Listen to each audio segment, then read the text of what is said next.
नमस्कार, मेरा नाम डॉक्टर कौशल कुमार है और मैं इस समय faculty of forestry Birsa agriculture university में हूं। और आप देख रहे हैं कि ये हमारा जो जर्मप्लाज बैंक है और इसमें हमने राज्य भर में जो प्रमुख आदिवासियों के लिए प्रयुक्त की जाने वाली औषधियां हैं उसको हम लोगों ने लगा कर रखने का प्रयास किया है। मेरा आपसे सिर्फ एक ही अनुरोध है कि जो औषधियां शास्त्रों में आयुर्वेद में बताई गई हैं, वर्णित हैं और बिल्कुल सामान्य औषधियां हैं जिसके हजारों हजार साल से प्रयोग हो रहा है, उसे आप गमलों में लगाएं। आप पूछेंगे ऐसा क्यों? Ayurveda, ayu means life, veda means science. Overall Ayurveda is चरमसाट of the life science which deals about body, mind, intellect and soul for the entire achievement of dharma, artha, काम एंड मोक्ष। और जो आयुर्वेद में जो औषधियां हैं वो बताया जाता है कि देवताओं से पहले भी ये औषधियां थी।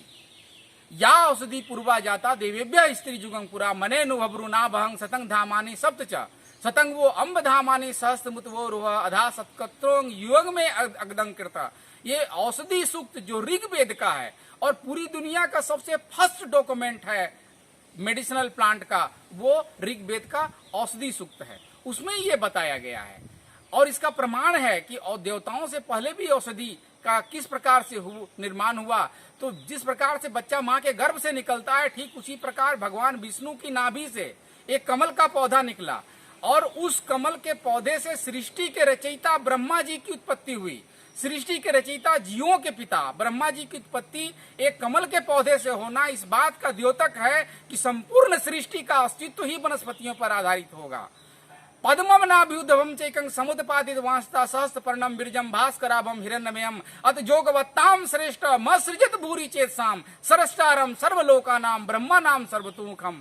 हमारे अनादिकाल से ऋषियों ने आसपास के सभी जीव जंतुओं के व्यवहार को देखते हुए मानव जाति के कल्याण के लिए उन्होंने अध्ययन किया कि जंगल में सुअर क्या प्रयोग करते हैं, हिरण क्या खाते हैं, गाय क्या प्रयोग करती हैं, चिड़िया क्या करते हैं। वाराहो वेद विरुद्धम नकलो वेद भेषिम सर्पा गंधर्वावा विदुस्ता अस्मे हवे या सुपर्णा अंगी रसिर दिव्या या रघटो विदु बयान से हंसा या विदुराश्च सर्वे पततीर्ण मृगाया विदुरोष दिस्ता अस्मा अवसे हवे यावती नाम औषधि नाम गाव। तो आपको ये लगेगा कि इसमें बॉटनिकल नेम ढूंढना है आयुर्वेद में, तो मैं बता दूं कि जो आयुर्वेद में औषधियों के नाम हैं वो उनके प्रॉपर्टीज के आधार पर नाम दिए गए थे। जैसे तुलसी, तुलांग अस्तिति नास्तिति इति, तुलसी जिसकी किसी से तुलना नहीं की जा सकती जिसके गुणों की। निम्ब, निम्बति सिंचती इति, जो जीवन को निरंतर सिंचित करता रहता हो वही निम्ब है। पुनर्नवा, पुनर्नवा शरीरम पुनर्नवम करोति, हमेशा बार बार जो नवीन कर सकता है शरीर को। इस प्रकार से मुस्ता संग्राहक, दीप नियम, पाच नियम, दुर्वा, शीत कसाया, रक्त पित्त कफापहा, वो सारी प्रॉपर्टीज के नेम हैं। और बार बार आयुर्वेद को ठीक है इवेल्युएशन, वैलिडेशन, कैरेक्टराइजेशन ये चलता रहेगा। और आप जो ब्रह्मांड भर की सारे ज्ञान को आयुर्वेद में डाला गया, उसको इक्विपमेंट के, उपकरण के, कुछ कतिपय मात्र उपकरण के आधार पर आप कैसे सिद्ध कर सकते हैं? यह तो वो ज्ञान है जिसे ब्रह्मा जी ने ब्रह्मणा यथा प्रोक्तम आयुर्वेदम प्रजापति जगरा निकले न दावा अश्विनोत पुनस्तत अश्विभ्यांग भगवान चक्र प्रतिपदे केवलम ऋषि प्रोक्तो भारद्वाज अस्मात् चक्रम उपायन कहता। देवताओं भी बीमार पड़ते हैं, उनकी चिकित्सा के लिए अश्विनी कुमार वैद्य हैं। तो अश्विनी कुमार देवताओं की चिकित्सा करते हैं। ये इस बात का भी संकेत है कि बीमार कोई भी हो सकता है। शरीरम व्याधि मंदिरम, शरीर रोगों का घर है।